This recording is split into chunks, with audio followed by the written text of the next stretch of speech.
Fazer uso aqui do recurso do slide. Eu espero não... Deixa eu ver.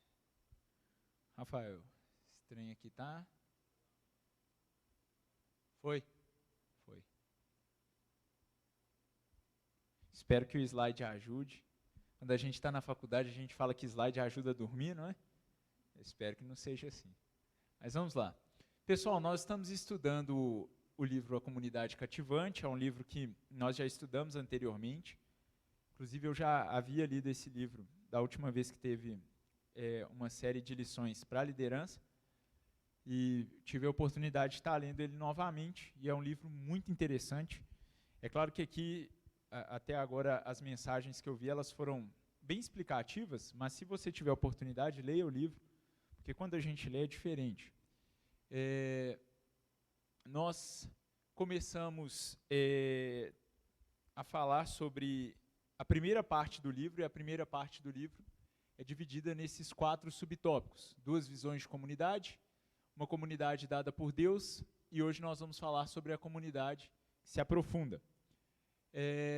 Primeiro tópico, o pastor Glaico trouxe e dividiu nesses subtópicos, o segundo, o Rafael trouxe e dividiu nesses subtópicos, e hoje nós vamos falar sobre a comunidade que se aprofunda. E nós vamos dividi-lo em 5 subtópicos. Primeiro, nós vamos falar um pouco sobre uma visão consumista. Depois, nós vamos falar sobre o compromisso por conforto. Depois, compromisso por chamado. Compromisso, ele deve ser significativo. E, por fim, nós vamos falar sobre a formalização do compromisso. Eu já adianto uma coisa. Esse livro, esse tópico em específico, apesar que o livro todo é assim, mas esse tópico em específico, ele nos confronta em relação a muitas coisas que nós pensamos. Ele traz algumas partes que eu considero polêmicas, algumas partes passíveis de uma maior discussão, mas ele é um livro bíblico, ele é um tópico bíblico, ele é um capítulo bíblico. Quando a gente passa pelo crivo da Bíblia, eu diria que é muito arriscado a gente falar que alguém está certo 100%, ainda mais tratando de cristianismo, porque nós somos pecadores e nós estamos sujeitos a errar, mas é bênção. Nas coisas que nos confrontam, quando você vai para o texto bíblico, você fala assim, não, o cara está certo, eu estou errado. Realmente, essa maneira de eu pensar está errada. Quando você vai para o texto bíblico, que é o nosso crivo final, beleza? Entre o Mark Dever, o meu pensamento, a Bíblia é o crivo. Então, é bem interessante. E a gente sempre fala isso aqui na frente, e raramente isso acontece, pelo menos comigo. Se você tem alguma dúvida, ou se tem algo que, não concordo, eu acho que não é por aí e tal, vamos trocar uma ideia depois, e esse vamos trocar uma ideia depois, não vamos trocar uma ideia desafiadora não, viu, gente? Tipo assim, vamos trocar uma ideia que eu quero te vencer. Não, mas vamos conversar sobre, vamos à luz da palavra, porque é muito bem embasado. Mas vamos lá, então. O Mark Dever começa esse tópico falando sobre o consumismo dentro da igreja. Ele vai falar sobre essa ideia de cristianismo de consumo. E o que ele vai questionar principalmente sobre o cristianismo de consumo? Muitos pastores visam acabar com o cristianismo de consumo dentro das suas igrejas. E existem diversas propostas para isso. Por exemplo, vamos investir num louvor melhor, num louvor que seja mais centrado em Cristo, por exemplo. Não que isso seja ruim. Vamos usar o bom humor durante a pregação. Ou então vamos fazer com que as pessoas entrem em pequenos grupos. Ou vamos fazer um certo esforço para que nossa igreja seja fora de moda. Assim nós vamos tirar as pessoas que são consumistas de dentro da igreja. Então são algumas respostas divergentes para mudar essa ideia de consumismo na igreja. Primeiro, qual é o problema central do consumismo dentro da igreja? Vamos começar entendendo o problema. O problema do consumismo dentro da igreja é que as pessoas vêm até a igreja, sentam-se num banco ou numa cadeira, e elas desejam ser servidas, mas elas não desejam servir. Aí o Mark Dever faz até um questionamento. Quem vai apagar as luzes? Quem vai receber as pessoas?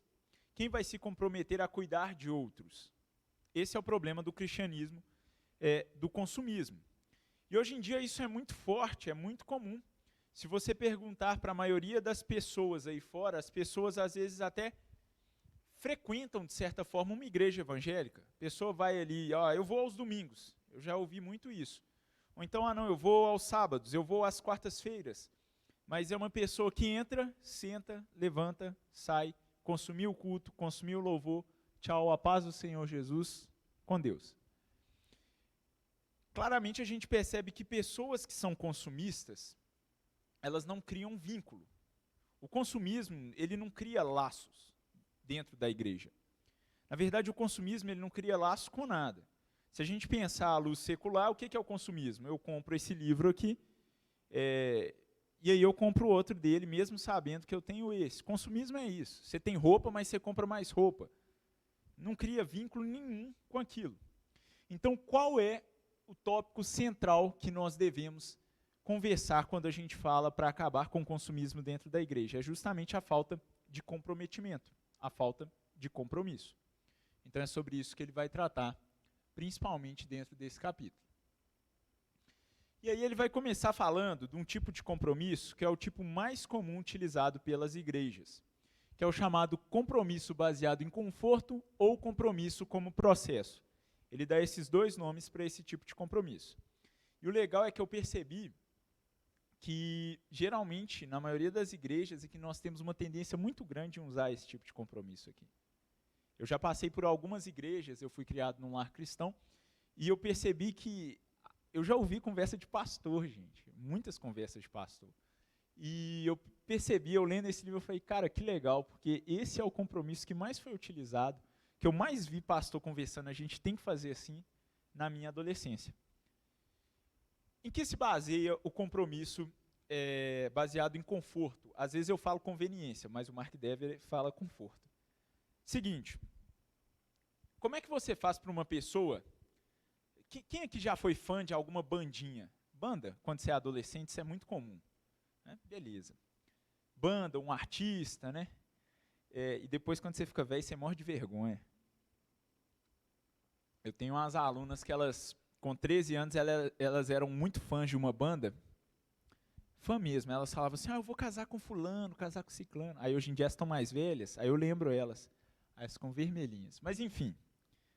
Galera, como é que você se torna fã de algo? Como é que a pessoa passa a comprar uma camisa, por exemplo, de uma banda, a camisa com a cara de um artista? Como é que você vira fã de uma determinada marca?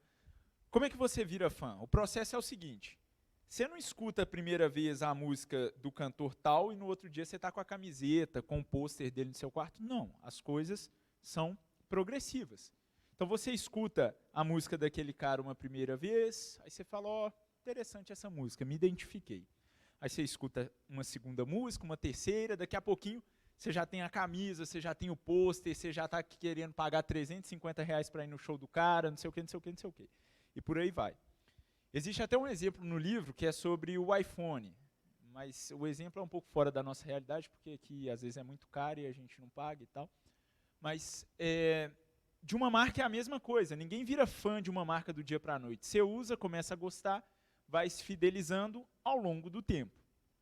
Bom, e essa é a ideia de nós formarmos um compromisso por conforto. E como é que funciona o compromisso por conforto nas igrejas? Funciona da seguinte maneira. Primeiro, nós vamos agradando a pessoa por um certo caminho. Seja um ministério, seja um PG, ou então através de um aconselhamento pastoral. Porém, quando essa pessoa chegar na igreja, a gente não vai falar que nós queremos que ela seja uma pessoa compromissada, beleza? Afinal de contas, ela é muito nova. Isso se dá também para um novo convertido. Você não vai falar com ele que a igreja, de certa maneira, exige um compromisso. No início, você não espera nada daquele cara. Então, você só vai apresentar para ele o lado bom, para que ele se interesse pela igreja. Então, você não vai exigir nenhum compromisso dessa pessoa. Você leva ele para um PG, mas olha, a igreja está te recebendo, te acolhendo. É novo convertido? A igreja está te acolhendo. Mas fica tranquilo que você não precisa se comprometer agora. À medida que ele começar a gostar do grupo, ou do ministério, ou do aconselhamento pastoral, né, de um determinado setor, por exemplo, o cara está vindo no culto dos homens. Aí ele começa a ter aconselhamento de homens sobre família, sobre como ser um bom marido, o que Deus tem para a sua família. Ele vai gostando, ele tem que gostar do grupo ou do ministério, do aconselhamento. E aí, a partir daí, nós vamos tentar fazer com que ele se disponha cada vez mais e mais para um comprometimento com a igreja. Galera, essa visão ela é muito comum, muito, muito comum, e nós estamos muito sujeitos a acreditar que essa é a melhor visão. Ok. Sendo assim, então, o compromisso ele vem como um processo. Você não pode chegar para o cara e já falar, nossa igreja é comprometida, se você vai se tornar membro da igreja é isso, isso e isso, nós esperamos isso, isso e isso, assim como nós temos essa e essa responsabilidade. Não. A coisa tem que se dar aos poucos. Ele tem que primeiro gostar, tem que atender primeiro as necessidades dele. Então, primeiro a comunidade atende as necessidades, ele se sente confortável, depois ele se compromete. Bom, parece uma visão muito legal. Porém, nós temos 3 problemas principais com essa visão. O primeiro dos problemas é que o Novo Testamento, ele não mostra que o cristão é um consumidor, que à medida que amadurece ou que à medida que vai gostando de um determinado ministério, ele passa a amar. E entendam amar aqui como serviço. O Novo Testamento não mostra isso.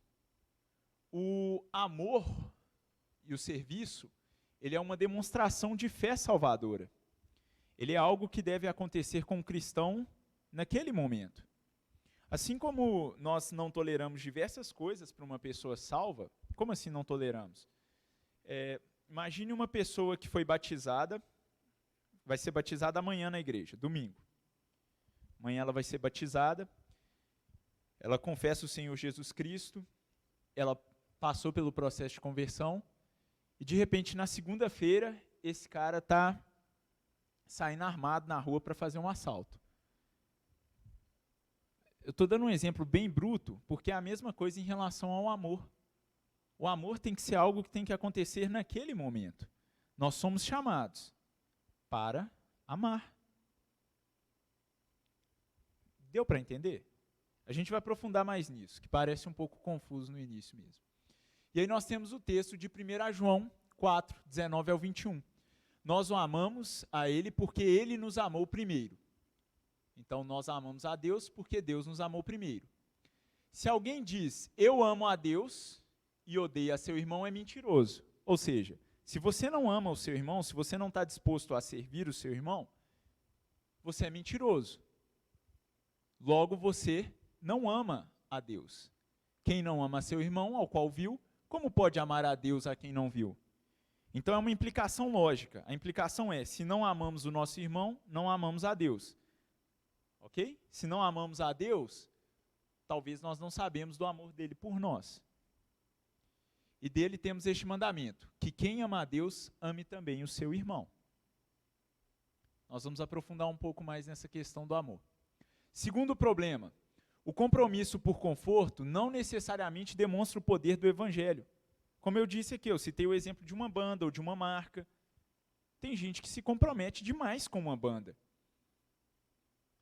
Tem gente que se compromete demais com um determinado artista. Eu mesmo essa semana estava conversando com um cara e o cara... Não, semana passada. O cara é fã do Cristiano Ronaldo. Meu Deus. Mas é fã mesmo. Não, porque o Cristiano Ronaldo é o cara. E tal, não sei o quê. Então, compromisso por conforto não demonstra o poder do evangelho. Esse negócio de que se eu gostar eu vou me comprometendo, isso não demonstra o poder de Deus. Se eu gostar do meu irmão, eu amo o meu irmão. Se eu não gostar, eu não o amo. O evangelho não nos ensina assim. Se nós cremos no sobrenatural de Deus, nós cremos que o Espírito Santo nos auxiliará e nós andaremos em amor uns para com os outros. Amém?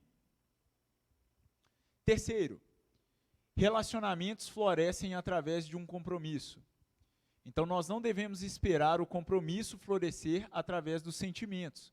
O compromisso, na verdade, é o que faz com que nós possamos desenvolver relacionamentos autênticos.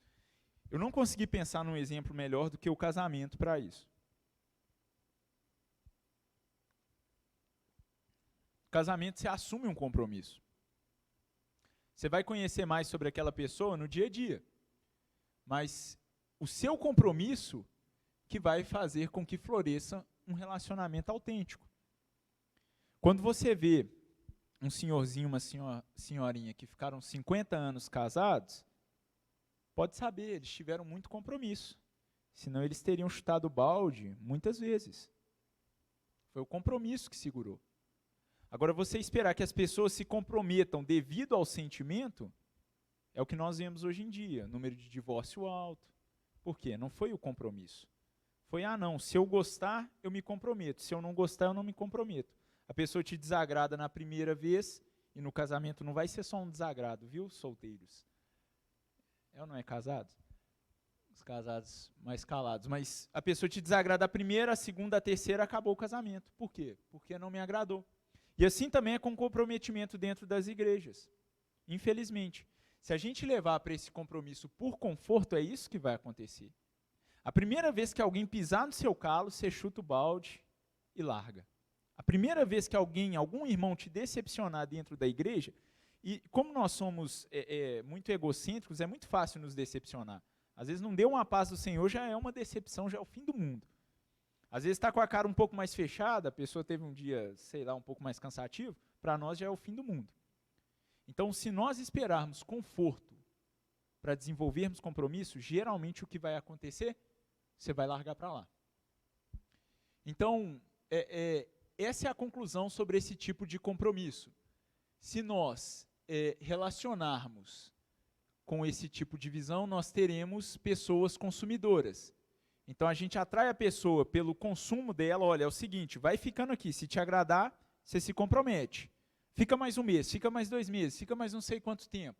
Não precisa de falar em compromisso agora. Só que se a gente retém as pessoas por conforto, se a gente atrai as pessoas por conforto, nós vamos ter que reter elas por conforto também.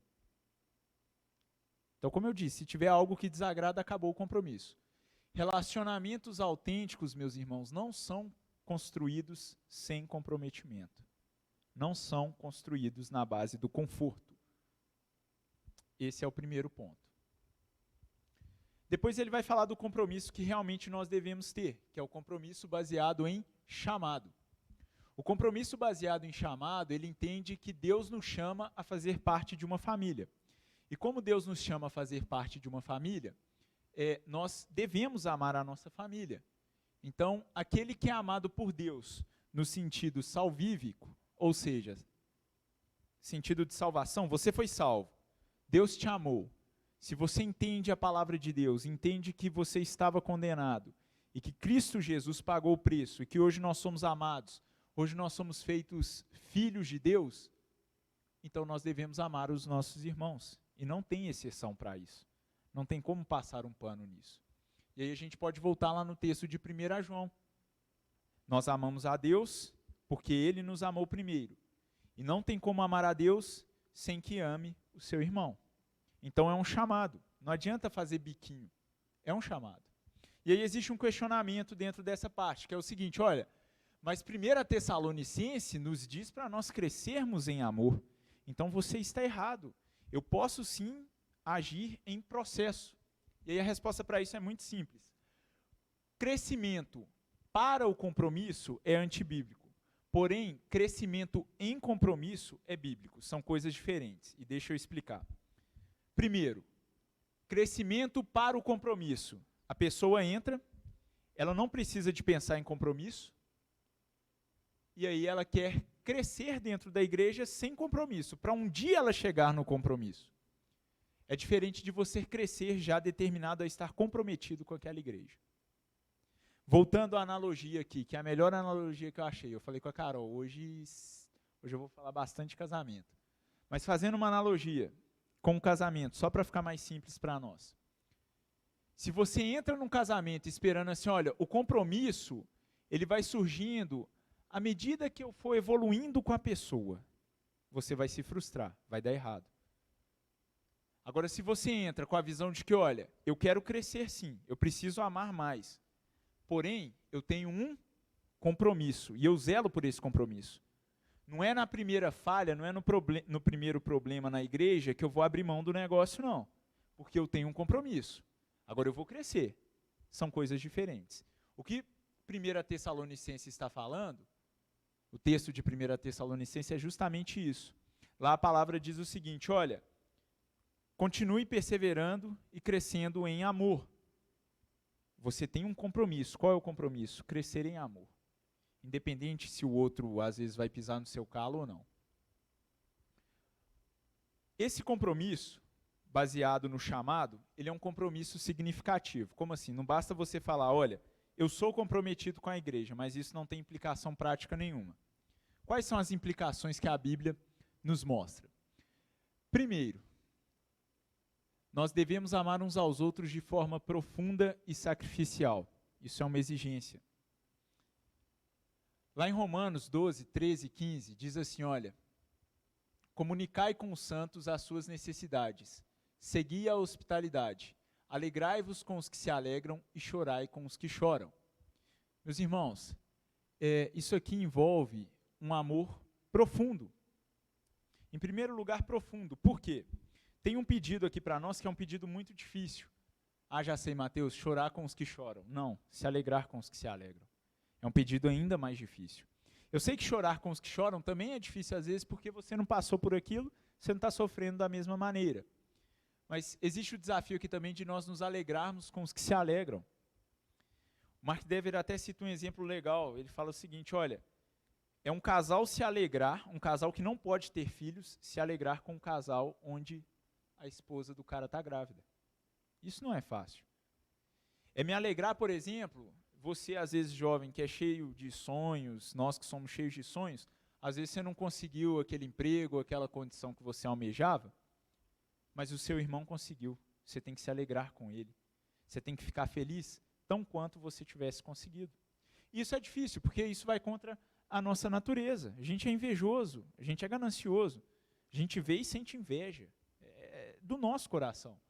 Mas é o sobrenatural de Deus. É profundo. Isso é muito profundo. E também é sacrificial.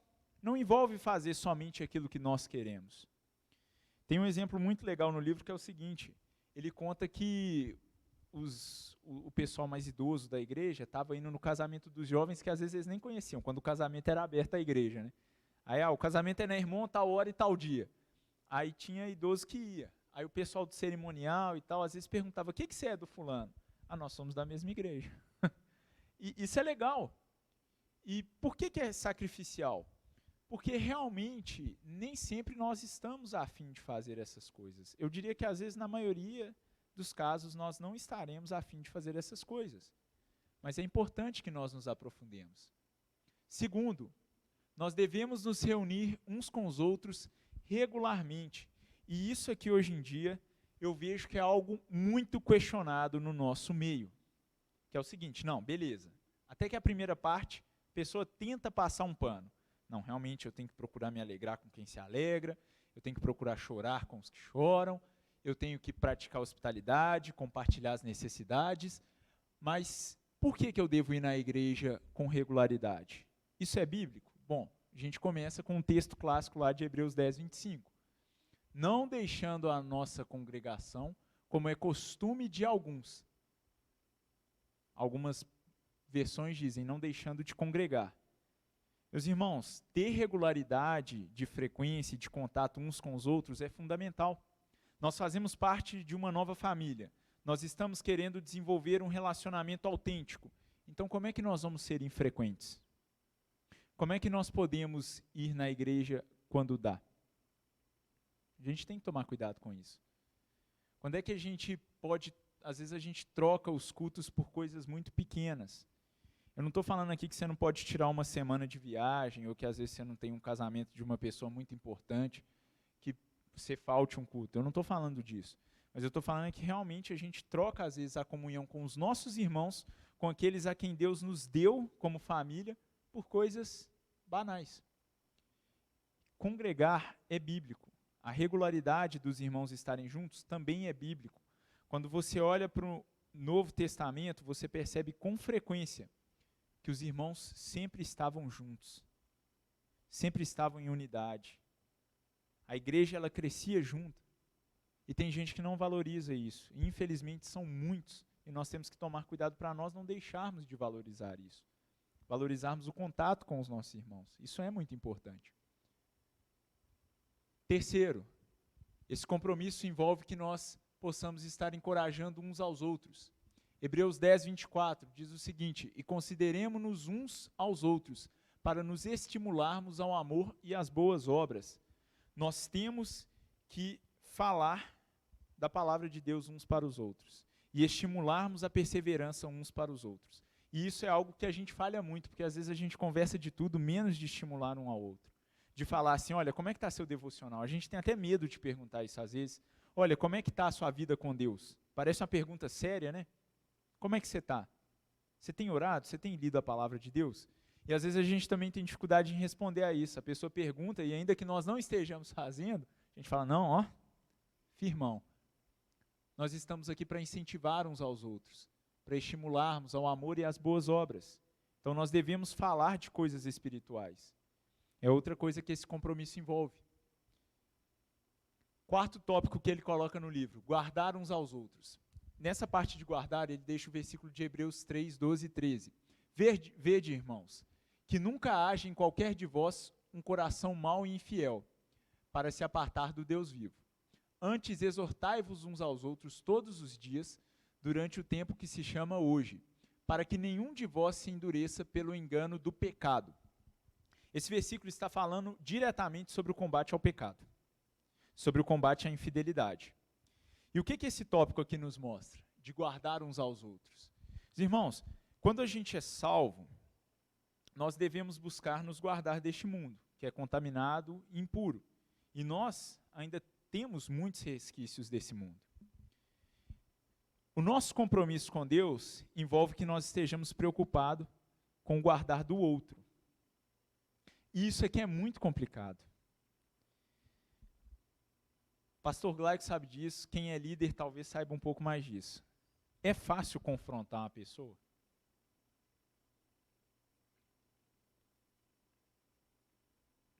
Não é. Por quê? Porque nós não gostamos de ser confrontados. Mas é necessário. É necessário para que nenhum de nós endureçamos o coração pelo engano do pecado. É necessário exortar. É necessário também admoestar, às vezes ser mais firme. Nós vamos chegar em textos assim. Então, meus irmãos, que nós possamos ser pessoas que saibam fazer isso em amor, porque, como eu disse, o nosso compromisso é baseado em amor. Tem que começar, tudo isso aqui que nós falamos, tem que começar lá com aquele texto de 1 João, de que ele nos amou primeiro. Eu não chego para incentivar um irmão e eu incentivo um irmão com uma motivação errada. Eu não posso me alegrar também com uma motivação falsa e errada.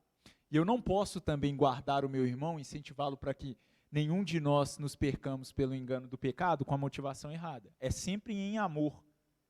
Sempre. Mas também nós não podemos ser omissos com isso aqui. E aqui eu vou trazer um negócio que eu estava pensando e que às vezes é algo duro, mas que é algo real hoje em dia. Se a gente vê algo do nosso irmão exposto, vou dar um exemplo, hoje em dia um exemplo clássico, redes sociais.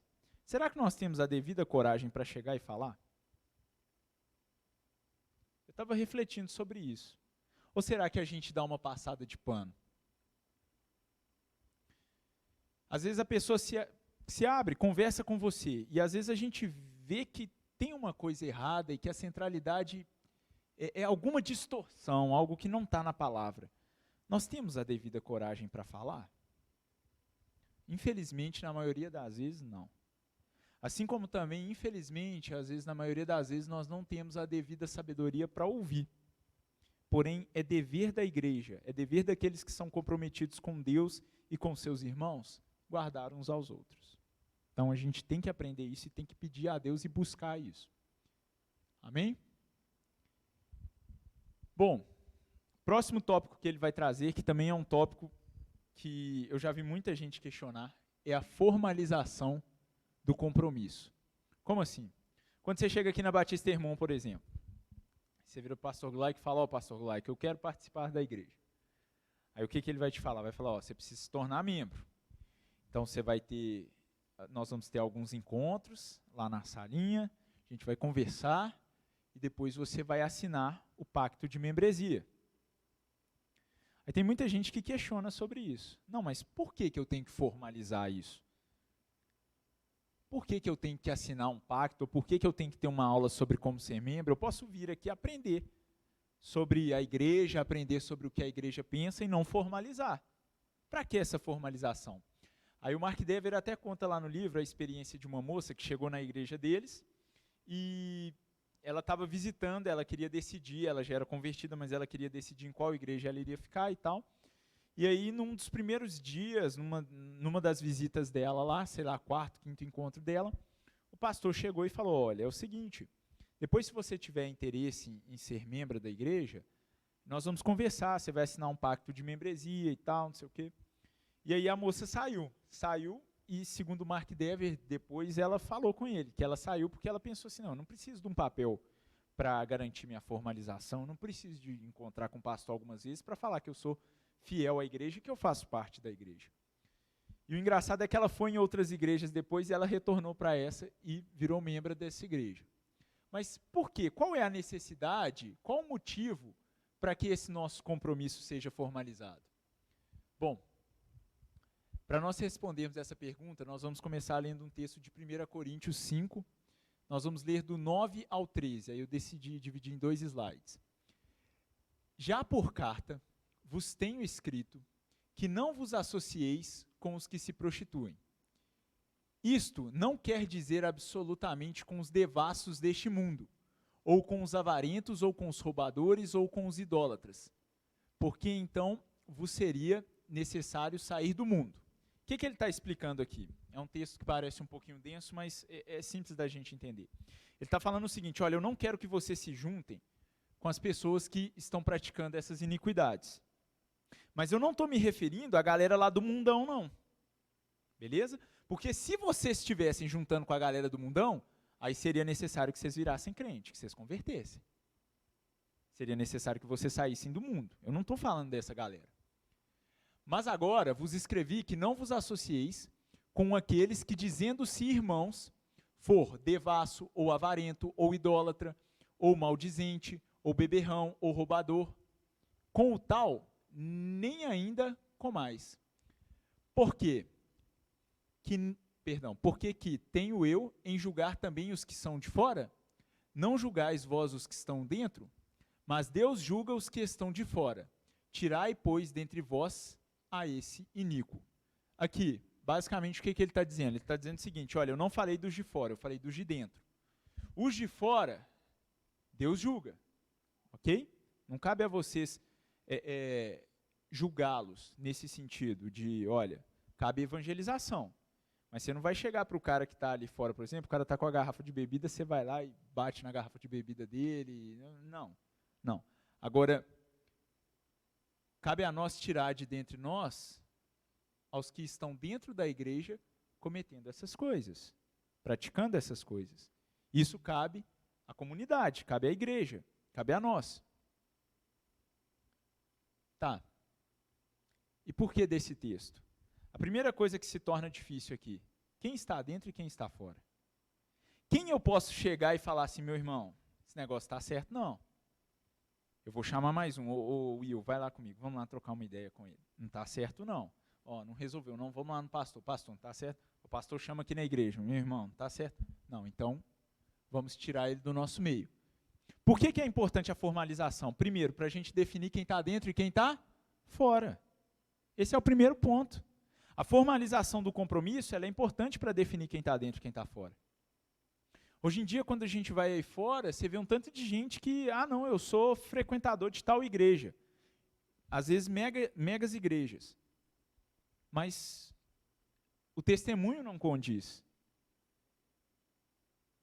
Mas às vezes ela é de tal igreja como? Ela vai, senta no banco, assiste o culto domingo, sai fora, ninguém conhece ela, não sabe nem quem é o pastor não sabe nem quem é ela, tem nenhum líder que acompanha. Então o primeiro tópico aqui de importância é em relação a, olha, nós precisamos formalizar para saber quem está dentro e quem está fora. Porque nós, membros E principalmente os pastores e as lideranças, os pastores e lideranças serão cobrados por seus rebanhos. Agora, a primeira coisa, quem é o rebanho? Se uma pessoa vem aqui hoje, entra por aquela porta, senta ali, assiste esse culto, pode até sair na câmera ali talvez, não sei. Sai daqui e mata uma pessoa. Esse cara é da Batista Hermon? Não, ele só veio, entrou, assistiu o culto, que é um local público, de certa forma, salvo algumas restrições, a pessoa pode entrar ali, sentar e assistir um culto. Então esse é o primeiro passo, e isso hoje em dia é muito comum. Vamos pensar na nossa mocidade, por exemplo, quem está dentro e quem está fora? É um bom questionamento para nós. Meu irmão, você faz parte da Batista Hermon? Porque se ele fizer, nós temos todos aqueles compromissos para com ele. Os compromissos que dizem respeito aos compromissos entre irmãos. Então, aí o Mark Dever continua e fala o seguinte, olha, toda igreja tem que ter aquele clássico livro de membresia, ou o pacto lá de membresia? Não necessariamente, apesar de ser importante. Ele sabe que os contextos mudam, porém algumas coisas são necessárias. Primeiro, é importante que quando uma pessoa se converta, ou quando uma pessoa chega aqui na igreja, nós expliquemos para ela sobre o que significa ser membro dessa igreja. É importante que, de alguma forma, nós possamos formalizar esse cara como sendo membro. De preferência, fazer isso por escrito. Ele até cita um exemplo lá que é muito legal, que é o seguinte. Contrato. Se você já fez um contrato na sua vida, quando as coisas vão bem, você usa aquele contrato para alguma coisa? Não, né? Ele faz uma analogia lá com montadora de carro. Ele fala assim, olha, se tem uma montadora de carro e um fornecedor de peça, eles fazem um contrato. Enquanto a relação deles vai bem, tranquilo, o contrato fica na gaveta pegando poeira. O contrato vira rascunho daqui a pouco. Mas e se o bicho pega? E se acontece alguma divergência? E se o pastor precisa, ou nós como membros, precisamos de ter alguma responsabilidade com aquele irmão, ou vice-versa? Aí você vê a importância da formalização de um pacto de membresia. Então ele dá esses dois conselhos, olha, primeiro, explique os princípios da igreja, explique qual é a confissão da igreja, para que o cara não entre de forma que não seja transparente, e isso deve ser feito de forma transparente, porque naquela mentalidade lá de compromisso por conforto, você esconde algumas coisas, entendeu? Mas não, explique de maneira clara e tente formalizar de alguma forma, preferencialmente por escrito, através de um pacto de membresia. Isso é muito importante. Terceiro, a congregação precisa conhecer seus membros. Então é importante, de alguma forma, você inserir e falar, olha, ele é um membro da igreja. Ele faz parte. Nós temos que cuidar desse cara, nós temos que cuidar dessa moça, nós temos que cuidar dessa pessoa. E é importante inserir essa noção de membresia nos momentos das liturgias, seja ceia, momento de oração e etc. É importante falar, olha, quem é membro tem que ser cuidado. Esse aqui é um membro da nossa igreja. E a congregação também, ela deve assumir um compromisso formal com o novo membro. Ela tem um compromisso de cuidar. Nós vimos o nosso compromisso para com os irmãos. Então, esses 4 tópicos são muito importantes. Seja claro com a pessoa que está chegando ou se convertendo. Faça um pacto de membresia, se possível, por escrito. Apresente à congregação e mostre à congregação a noção de que é necessário cuidar dessa pessoa. Outros fatores importantes sobre esse compromisso formal, que às vezes as pessoas menosprezam e hoje em dia menosprezam muito, infelizmente. O compromisso formal, ele serve como uma afirmação do compromisso informal. Como assim? Imagina que você chega para a moça e fala assim, nossa, eu te amo muito. Você é meu céu, meu sol, sei lá o quê. Eu te amo muito, mas eu não te amo a ponto de querer casar com você. Quando a gente não quer formalizar um compromisso, geralmente é isso que está acontecendo. Não, eu amo a igreja, eu amo os irmãos, mas eu não posso formalizar meu compromisso aqui. Qual é a dificuldade em formalizar um compromisso se você já está assumindo um compromisso informal? Qual é a dificuldade de assinar um compromisso formal? Nenhuma. Hoje em dia isso acontece muito. As pessoas querem ter um compromisso informal, alegando que não, formalidade é besteira, é bobeira eu ir na frente, é bobeira eu ter as aulas de membresia. O meu compromisso, o que vale é o que está no meu coração. Se o seu coração genuinamente for um coração comprometido, você não vai ligar de fazer um pacto de membresia. Essa é a realidade. Segundo, o compromisso formal torna visível o compromisso informal.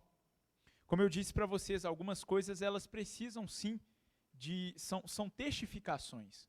Vamos pegar, por exemplo, o batismo. O que é o batismo? O batismo é uma testificação. Quando você batiza alguém, aquela pessoa se converteu naquele momento?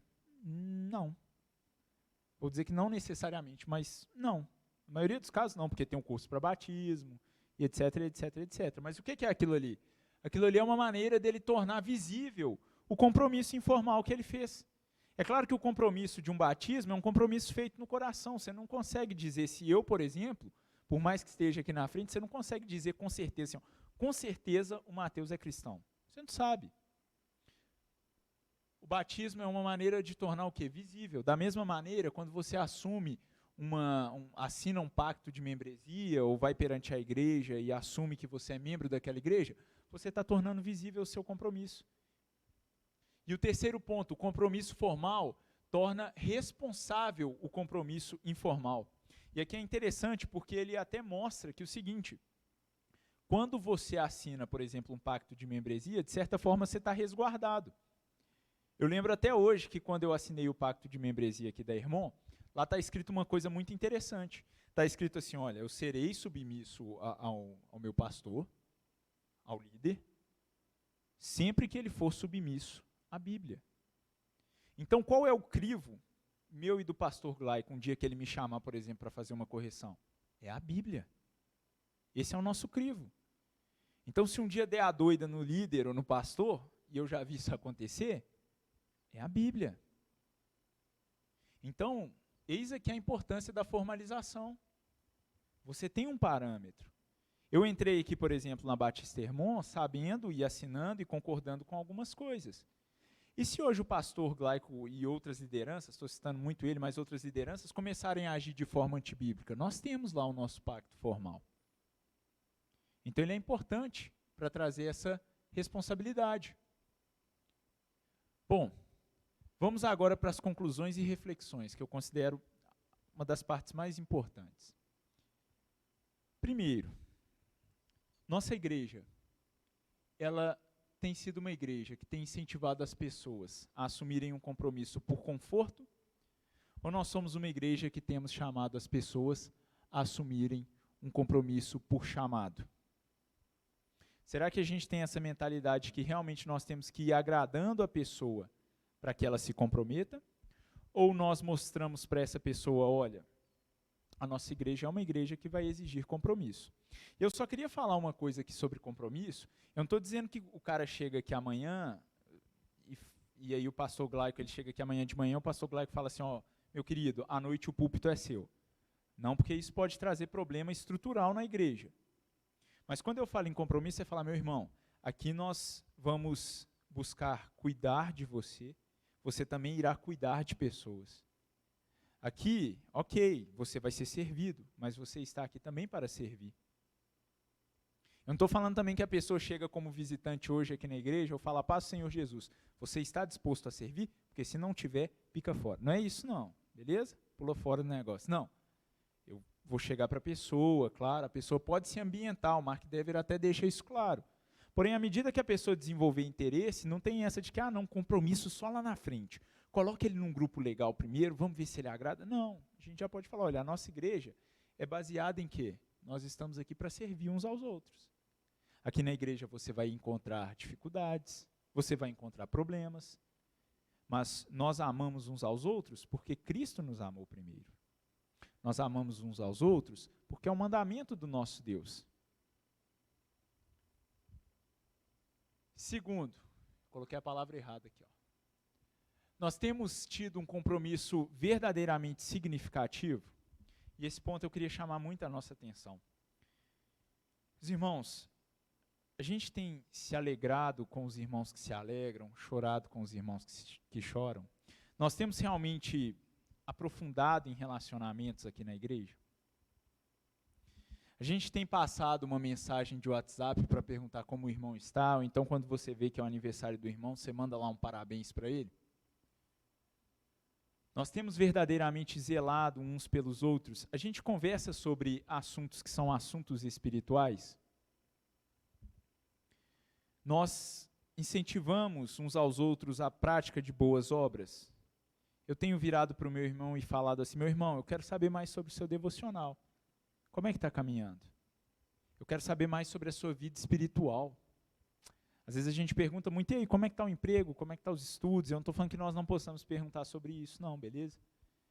Podemos, devemos, a gente conversa sobre essas coisas. Eu não estou falando que a gente não pode conversar sobre isso. Mas nós temos conversado sobre outros assuntos, assim, nós temos uma dificuldade com isso. Eu, pelo menos, eu tenho uma dificuldade com isso. Chegar na pessoa e falar: e a sua vida espiritual? A pessoa fala: tá bem. Eu falo: tá bem mesmo?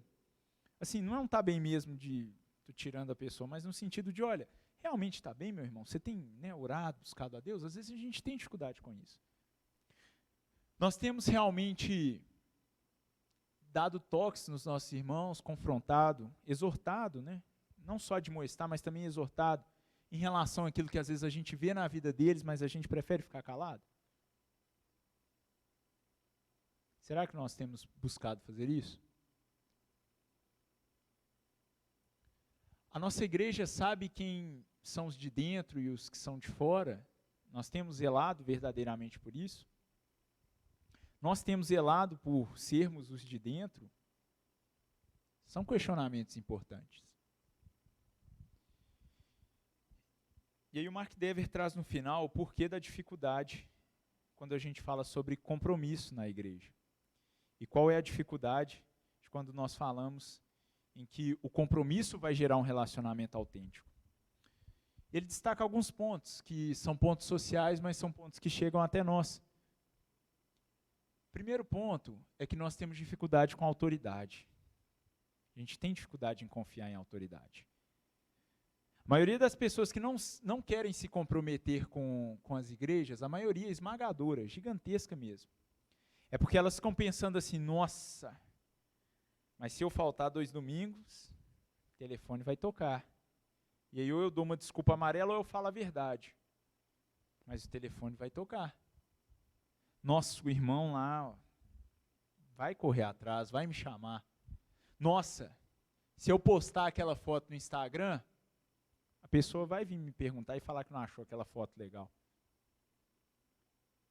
Então, a primeira coisa é essa dificuldade em aceitar a autoridade. Com Eva, lá no Éden, foi assim. O questionamento, a confiança na autoridade ali perfeita, a autoridade de Deus. Essa dificuldade em sermos confrontados, a gente tem isso. Quando nos apertam, geralmente nós não gostamos. A dificuldade em se submeter, em falar: não, eu preciso de alguém para me pastorear. Hoje em dia, às vezes, parece que é feio isso. Eu certa feita, estava conversando com uma pessoa muito próxima sobre isso. Eu falei: ó, eu acho que você tem dificuldade em ser pastoreado. E a nossa cultura, ela é uma cultura que ela tem fugido de compromissos.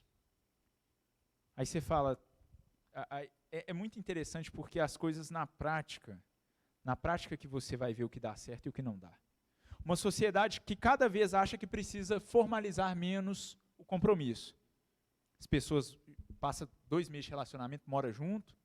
Não precisa de casar não, morando junto. Como é que é o ditado? Morado junto, casado é. Tem um ditado assim, né? Morar não sei o quê. Não, é só morar junto, não precisa de formalizar.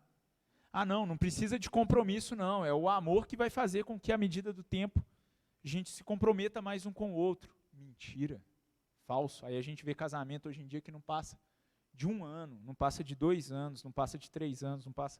Enfim, não vou nem entrar na questão da cronológica, não. Mas casamentos que não duram. Relacionamentos que não duram, relacionamentos superficiais, relacionamentos que nunca foram autênticos. Por quê? Estão baseados no compromisso com conforto.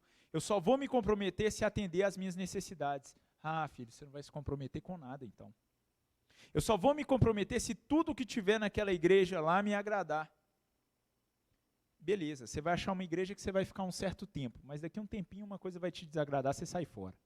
É realidade. No início, principalmente falando aqui para jovens, no início pode até ser legal. Nossa, está me agradando, é legal, não sei o quê, no primeiro ano ok, no segundo ano ok. Na hora que o cara toma um não no ministério, por exemplo, vou citar o exemplo mais comum, toma um não no ministério. Não, não vai dar. Não. Ou então um irmão pisa no calo, ou então ele tem uma frustração numa outra área da vida dele, seja na área sentimental, seja na área... Ele sai fora. Porque aquilo estava baseado em quê? Em conveniência. Meus irmãos, nosso compromisso tem que ser contra a cultura. Eu vou citar aqui pela 5ª vez, eu já devo ter citado isso na igreja umas 10 vezes. Se o Fabrício estiver vendo, ele vai até rir de mim. O Fabrício, quando ele me chamou para conversar, que eu falei que eu queria casar, eu não esqueço disso. Ele falou, deixa eu te falar uma coisa. O compromisso vai segurar o amor de vocês. Não espera o contrário, não. E é verdade, é o compromisso que faz com que nós amemos de forma autêntica. É quando o outro pisa no seu calo e você está afim de chutar o balde, mas não, ele é meu irmão em Cristo Jesus. Eu preciso aprender a perdoar. Vacilou? Vacilou mesmo, mas ele é meu irmão em Cristo. É quando a outra pessoa não cruza muito com a sua personalidade. Existe isso dentro da igreja, viu, meus irmãos? Não se enganem, não. A gente tem essa mania de super crente. Realmente tem gente que nós temos dificuldade com a personalidade da pessoa. Por quê? Criação, cara. Às vezes é criação. Simples assim. Mas não, eu amo aquele irmão e eu tenho que amá-lo profundamente, porque eu tenho um compromisso com ele. Ele é da minha família. Ele é da minha família. Ele foi salvo, assim como eu. Deus me chamou para amar. É o comprometimento, e não o contrário. Então, que nós sejamos uma igreja, uma mocidade, que possa ser uma mocidade comprometida, uma mocidade que valorize essas coisas, uma mocidade que realmente veja que, olha, Jesus verdadeiramente é o meu Senhor. Isso é muito forte. A gente confessa isso quando a gente batiza, o Senhor Jesus é o meu Senhor e Salvador. É muito forte, é muito sério. Ser servo de Cristo, nós somos mais que servos, nós somos filhos, eu sei disso, mas a Bíblia ora nos chama de filho, ora nos chama de servo, para lembrar também que Ele é Senhor, e que o que Ele manda deve permanecer, e Ele manda com que nós amemos uns aos outros, que nós tenhamos um compromisso, um serviço uns para com os outros, amém? Vamos ficar de pé, vamos orar a Deus. Eu sei que essa mensagem foi dura, ela foi dura para mim também, tem muita coisa nisso aí que eu não tenho praticado, e eu peço a Deus que Ele me ajude para que eu possa praticar e que Ele tenha misericórdia da minha vida. Senhor Deus, muito obrigado pela Tua palavra, muito obrigado porque o Senhor nos deu uma família aqui, Pai. Ó Deus, naquela cruz o Senhor nos amou, Pai. Nos amou não porque nós tínhamos méritos, porque nós éramos legais, bonzinhos, não porque nós éramos merecedores, mas o Senhor nos amou por bondade e graça.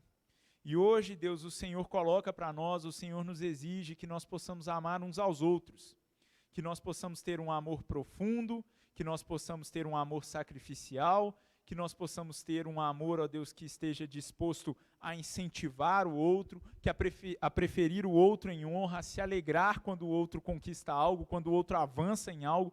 Deus, nos ajude, Deus, por favor, porque isso é contra a nossa natureza, é contra a cultura, é contra o velho homem, Deus. Não é fácil, ó Pai, nós criarmos esse tipo de compromisso. Não é fácil, Deus.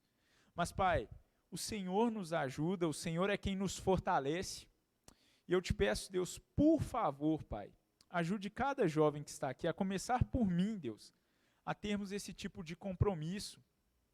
Que não venhamos, ó Deus, ter um compromisso baseado em conforto, que não venhamos a amar uns aos outros só por conforto e por, ó Deus, conveniência, mas que, Deus, nós possamos amar apesar de, Deus. Em nome de Jesus, que possamos ser uma igreja conhecida como uma igreja que ama, uma igreja que busca, uma igreja que se preocupa uns com os outros. Por favor, nos ajude, Deus. Em nome de Jesus. Amém.